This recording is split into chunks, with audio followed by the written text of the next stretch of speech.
Hello, everybody. We're here. Oh, hey. Welcome back. We're here early.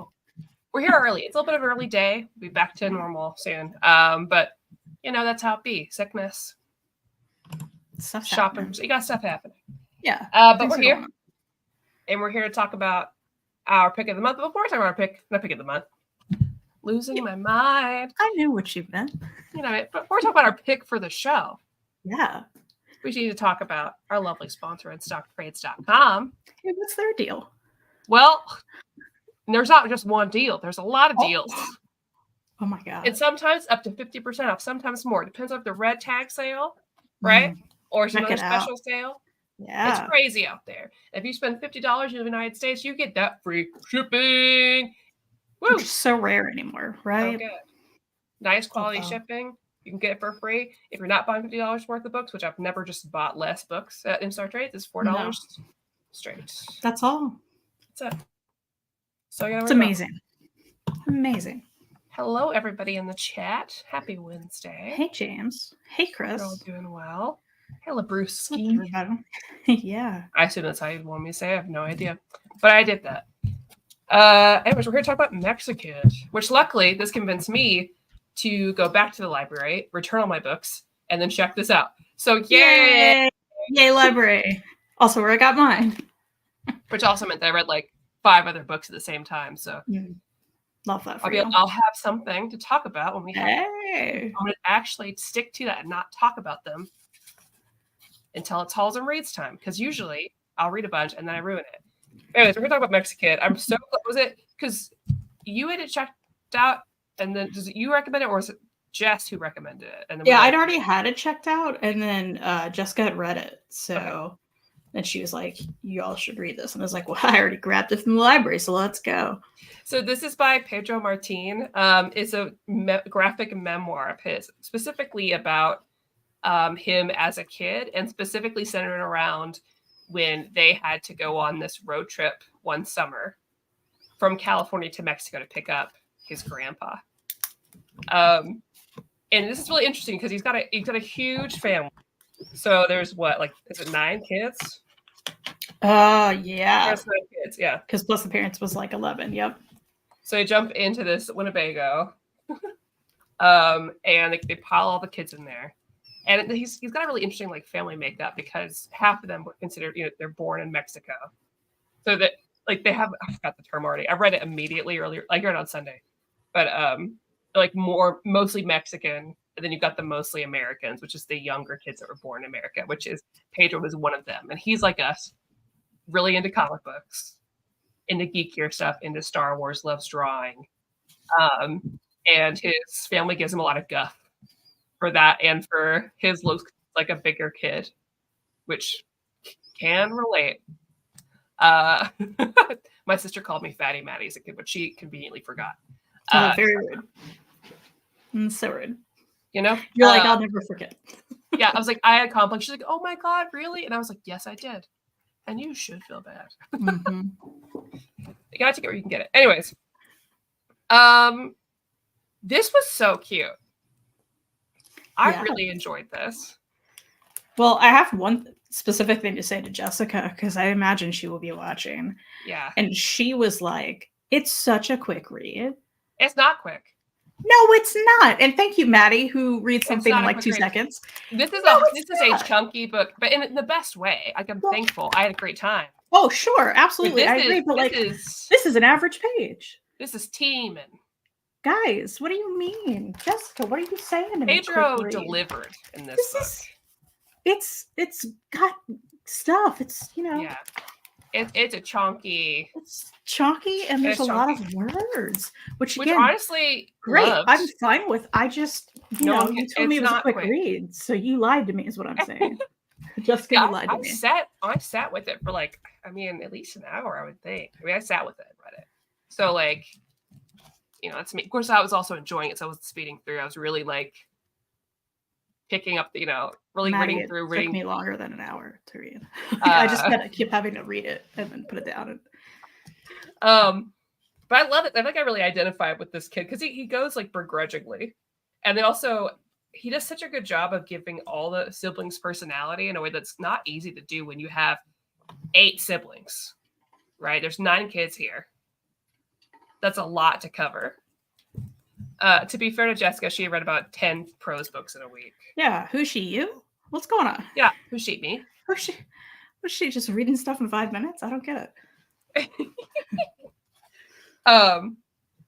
And then while they're there as well, because they're on the way, he's dreading this because they already don't have a lot of privacy. They have a very small house.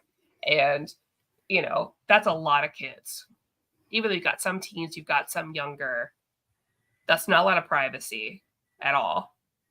And you don't know what you're getting into. So now you're going to have to give up a spot of your home to a man that you don't really know. Mm-hmm. Not really. Because your grandmother passed away and you didn't really know her either. So now you know, I mean, I don't know. My family's also one of those, like, we take care of our own. Maybe it's the fellow Catholic. I mean, I'm not, you know, I'm just from Kentucky, but I think Catholics across the world are similar. But he gets to learn about his grandpa when he gets there from his cousins, from other people, and they talk about how actually he was such a big part of the Revolutionary War, but not in the way that people would think. Like, he wasn't one of these that went out and fought. He brought snacks to both sides. He was there as this, like, in between. Yeah, which I thought was so sweet. Because yes, he's a war hero, but not like that. He was somebody that was loved by everybody. And he taught. They called him like snack guy. Like, there's the snack guy. We're so stoked to see snack guy. Yeah, oh man, snack guys here. Yeah, they talk about fun. Like, and he'll draw. I love the way that he would draw these, like, his comics for his abuelito. Like, oh, it's not focusing. It would be cool if it did, because you can see how cool this is. But if I get it really close. Anyways, oh yeah, that's we go. Better, yeah. Abuelito versus Los Cristeros. So they bring him to the side, and he finds ways to be sweet to the other ones. Like, they have these, like, jokes, like, oh, don't I know your cousin so and so? Because everyone has a cousin named so and so. Like, no, he doesn't live there. And they're like, oh, he's a Christian. Let him go. So cute. It was so fun and interesting. And I really, just to go back to the art style of, like, the flashbacks, but also just generally throughout the whole book, I really liked the cartooning throughout this. I thought it was really great. Too. And even with all the words, like, I thought they were, like, you know, the placement of everything was really nice. There would be times where we'd break out of the panels, which I quite enjoyed as well. Because, like, he didn't stick to, like, one thing. He kind of let it be whatever it needed to be, which I thought was really cool. I also, like, the whole time, you know, not exactly the same, but I got Chris Schweitzer vibes, which I love. You know, yeah. Because it's so, you know, I just great cartooning is what it is, you know? Yeah, it's great, like, cartooning. It's a great layout. Yeah. It's because even though the colors are great. Oh, colors are great. Even though there's a lot going on, I feel like it was easy to follow all the dialogue throughout. Well, and he balanced both the languages very well as well. Like, everything is, you felt like you were really experiencing it with him as this kid, like, and seeing it through his eyes. Because the American-born kids also aren't that great at the language either, so, you know, they're having to struggle with that as well. And like Chris said, I want to point out what he said in the chat. He started to read it on Libby a few months ago, and it was really wordy. And I returned it without finishing it. I feel like if I had read this digitally, I would have given up too. You know, because sometimes, and, you know, everyone's different, but, like, I feel like I've felt that way. If I'm, like, digitally, like, reading something, I'm like, it's too much. I can't. Versus at least, like, I could physically see, like, how long it's going to take to finish, you know, which is helpful. But I have some books like that for sure, where it's just, I think this one's meant to be held in your hands and really experienced that way.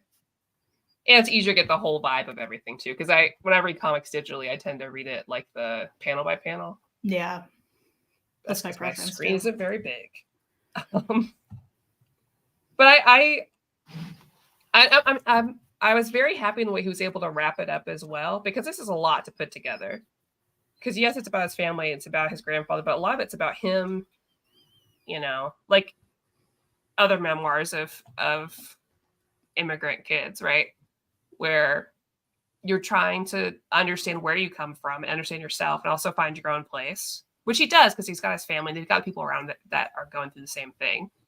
But he doesn't get the respect that everybody else in the family gets. And by the end, he kind of gets that, which is really sweet. And he gets that, like, smile in his relationship with his grandpa.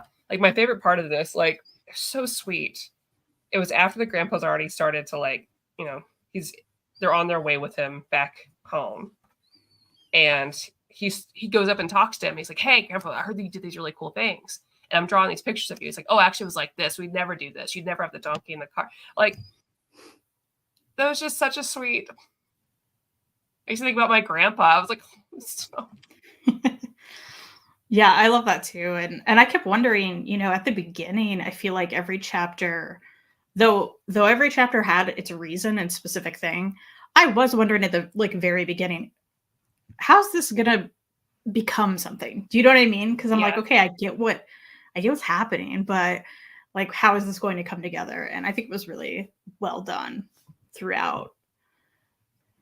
Absolutely. Well, and I love the scene where he gets his hair cut. I think that's so funny. He's like, I want to look like the Fonz. Like, we don't have that. Well, this guy looks like the Fonz. Okay, and he just kills it. He just, with a rusty blade and his own spit, wrecks his hair.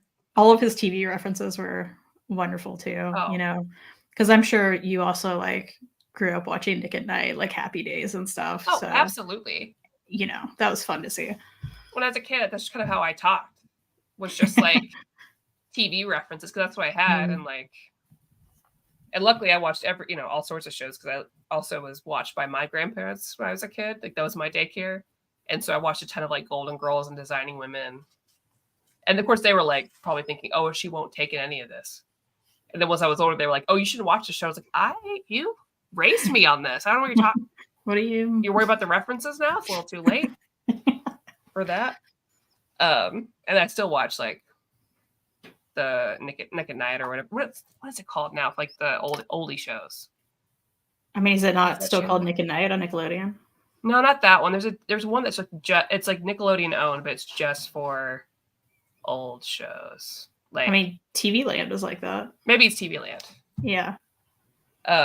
Anyways, but so I think you did a great job of describing everything. Thank you, James. That's where my head went, James. Listen, I love it, but I love watching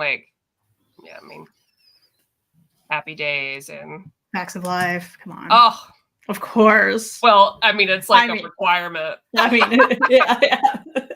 We all know why. You can't listen. You're not named Joe unless that goes for Little Women as well. Man, all the Joes. I want to reread that. I do too. It's one of my favorite books. I remember loving it too.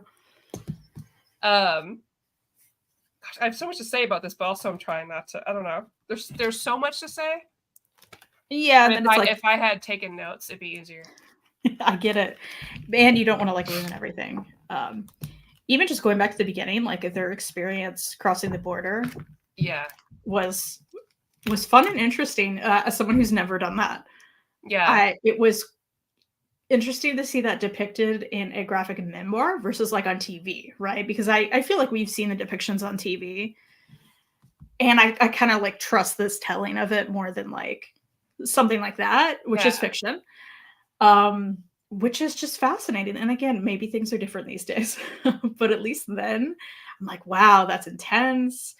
And then everything they get all those, they were bringing all these toys over to like for the poor. Their poor mom just made them pack up everything that he had, like especially the main character, our author here, who had to give away like all of his action figures and stuff, and then they're just all confiscated. Like, take it. Plus his Green Arrow action figure. I mean, and this feels like such a. I mean, I can't speak to like I don't know a lot of like Mexican immigrant families or like Mexican families, but I know a lot of just like immigrant families. And anytime they go home, it's like, well, we got to pack up everything. We got to bring all these things back. And, every culture has their own thing you bring back. With China, it's a lot of like skincare and stuff. It's like, no, we got to load up on all these things that you don't have back there. We got to make sure we're bringing all this back, or else we're like, there's an expectation when you return home of all these things you bring for it, like your cousins and your aunts and uncles and all these people. And it felt like, yeah, that makes sense. And just sweet. Like, it's, I feel like you get this such... I know like families are complicated. There's more than just this book, but I held so much admiration for his dad and his grandpa of just like the way that they viewed things. Like, you need to be kind because you never know. Yeah, his dad was just kind of like he was goofy and sweet, Yeah. and I think not. You see like how many kids was it again? 9. Yeah. You've got 9 kids. Like that can change a person, I'm sure. But he was great. And when they all like went out to eat, and they came in, and he's like, "We have 11," and the waiter's like, "That's like a mariachi band. What do you think?" And he still And smooth talked everybody and then got help for the yeah, car. yeah. Just and he ended up like tipping everyone heavily, Yeah. and his kids were like, "How did you know that guy would have known somebody who knew somebody?" It's like everybody knows somebody, Yeah, which is true. yeah. It was Like, a nice attitude, Dad. and it does feel like a very dad thing to do, which I love. Not every Yeah. dad's like that. My dad was one of those kind of guys that just to talk to anybody, Mm-hmm. and just he always knew a guy, especially back Mm-hmm. home. He's like, "Oh, I know a guy. Yeah. You ever in trouble? You call these men. They live up on this hill. Those are your guys." Yeah. Love that. I still don't know what type of men those were, and I'm sure they're passed away by now. But if I ever needed somebody to beat up some people, apparently he knew a guy. And I was like, I'm not sure what to think about that. Yeah, You're like, I'll never forget it though. I loved the talking about the how you romance someone in town, and then how he got a crush on an older girl who's obviously gonna leave with somebody else. And but I love this kid.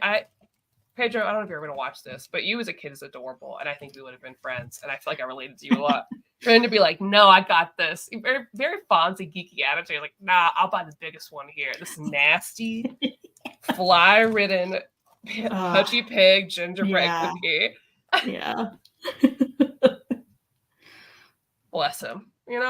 He's just like a sweet little guy who had his nerdy feelings, and nobody in his big family understood him. Like, No. definitely, yeah.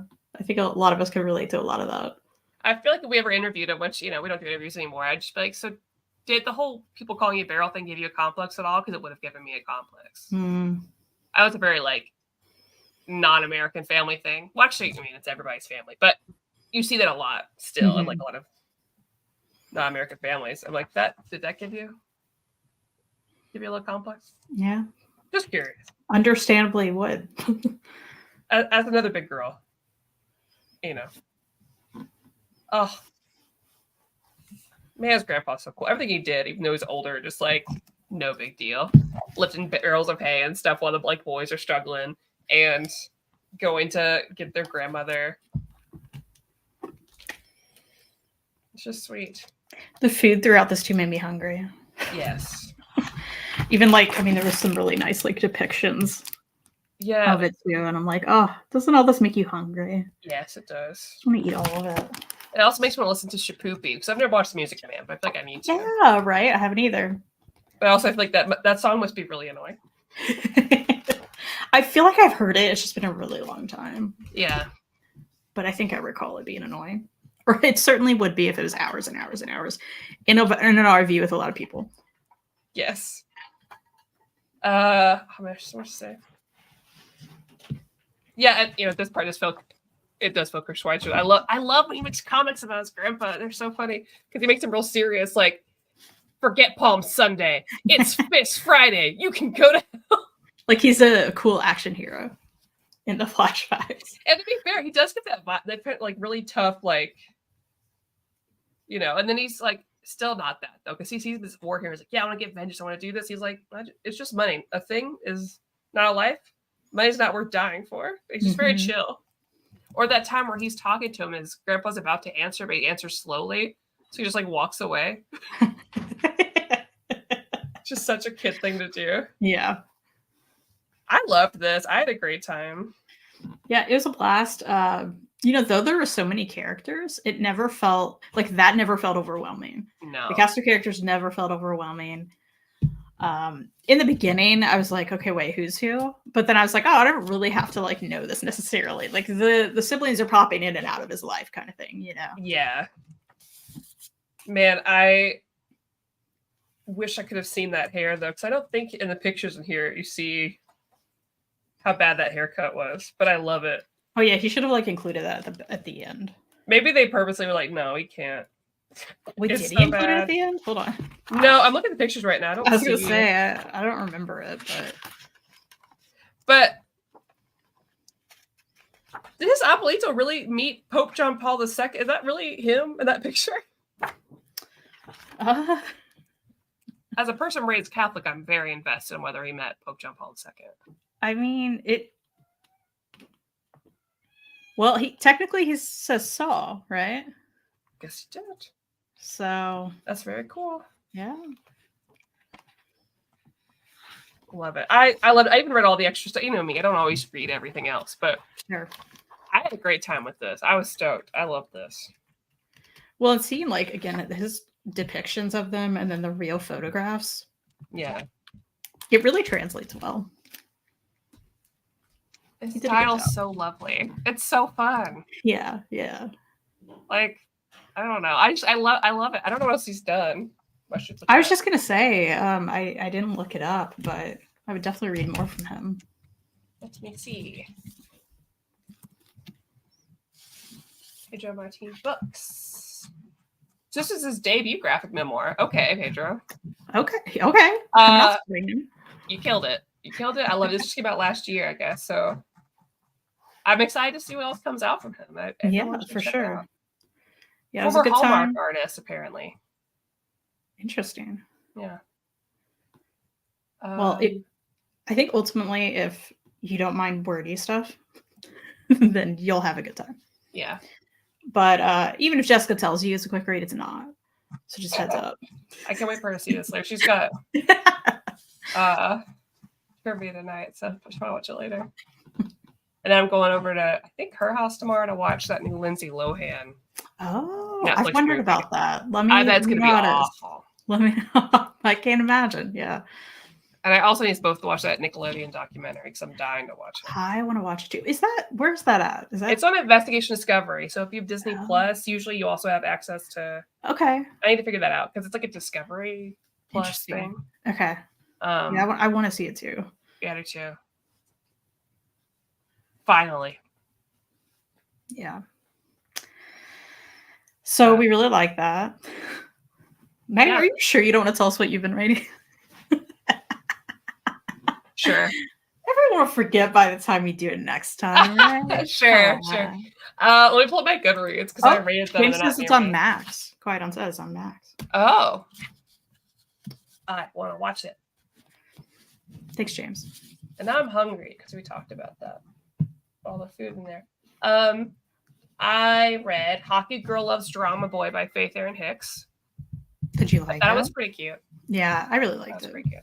And I liked but they didn't really fit their like gender binary. So basically, you have a girl who's in the hockey team. That's her whole life. She's a tall girl. She's strong, but she's shy. Doesn't really know how to talk to people. People kind of walk all over her. But she does have an anger problem. So she talks to the boy that's in drama. That everybody calls him gay, makes fun of him, but he's real chill about it. He kind of just like has comebacks and asks him for help.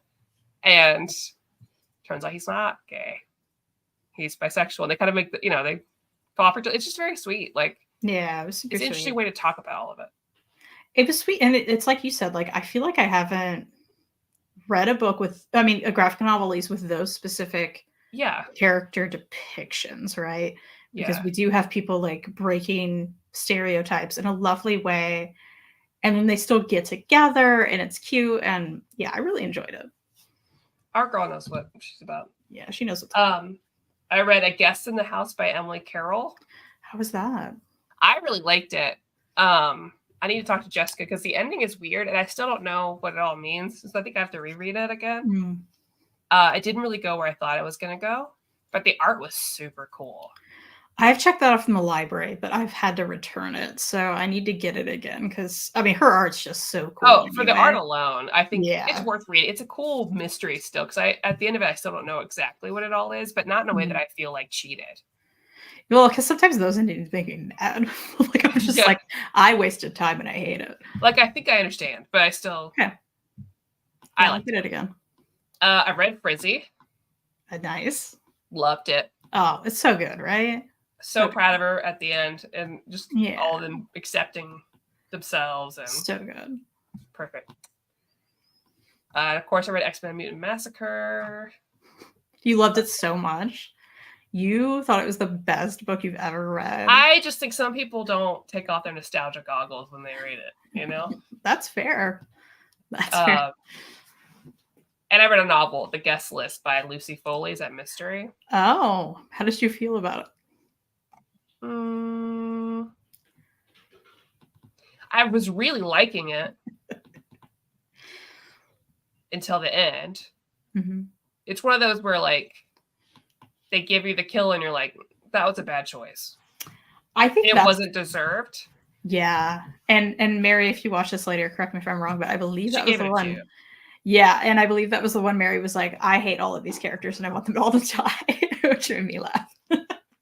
I just wanted it to be everybody doing the killing. I want it to be like, I want to spoil the famous book / movie that did that. But if it was everybody, I'd like it better. Yeah, I have that sitting on my shelf. It was a book of the month that I got at some point, and I just have not been wanting to pick it up. I do. I mean, because I want to try. I'll try one of our other books maybe because it's the first time I've read like a mystery like that. What they call it, closed room mysteries or whatever. Like a whodunit, because I love whodunits, and so I want to try reading some. And so I enjoyed that part. I just feel like it could have been better. And also there was like some too stereotypical depressed self-harm deal where I just felt like you didn't need it. You know, I just felt too like, oh, this is what this is. And I'm like, okay, I don't know. But I feel like I've only heard about people not liking that book, which is, again, made me not want to actually read I'm it. surprised it's like a bestseller, right? So yeah. I gave it a 3. But it's more like a 5 out of 10 probably. Okay. But I have some more books checked out from the library, so I'll be reading some stuff. I got some sapphic romance, love at first set. Nice. And I'm reading Brandon Sanderson's Mistborn right now. Oh, wow. I've wanted to read that for like many years, actually. I told somebody I've never read Brandon Sanderson, and I thought their jaw was going to completely fall off. Like, what do you mean? I was like, okay, fine. Yeah, Sanderson fans are like intense. Yeah, like, you seriously never read Sanderson? I was like, no. You're like, calm down. I'll read it. So cool. Well, I look forward to that review. I'm listening to a thriller right now by Lisa Jewell called None of This Is True, which I know Mary loved, and someone I work with told me she loved it. And I'm really enjoying it. Again, I'm listening to it. I think it's better to listen to because a true crime kind of podcast is involved. Ooh, okay. So it's set up. I need something to listen to, so that'll help. Yeah. I totally recommend listening to it. Again, I haven't gotten to the end, so who knows? But I am really enjoying it, and I've got so many questions. It's one of those that I'm like, okay, hold on, what's going on? And then the more I get, I'm like, wait, is this what's as with any thriller, trigger warnings, look them up. Specifically, there's like grooming and stuff, so heads up for those specifically. But I really like it so far. Nice, thank you. I needed that. Well, cool. So our next one is Joker Operation Joker. Volume 3, right? Yeah. And of course, I'll go ahead and read Superman vs. Messi just to give a little extra touch. Sure. We're cutting it early today because Miss Kristan's got a very important adult things to do. Got an appointment. So I'll be back Sunday and see you all next time. Yeah. Check out InStockTrades.com. See ya.